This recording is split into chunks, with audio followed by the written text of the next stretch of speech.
how to log out of Instagram in 2021. Now that's what I am going to show you guys in this video, so let's get started right now.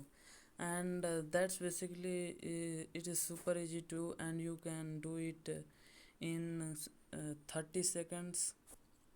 And then you have to firstly go to type on this top right corner, type, and then you have to click on this bottom icon, settings, and then you have to go to the bottom of the page and you can see the logout option, and you have to click on the logout, and you to confirm click logout, and you can see I am logging out. And that's basically it. And if you found this, I hope the quick video helped you out. Please leave a like and subscribe to my channel, and also comment if it worked. Have a good day.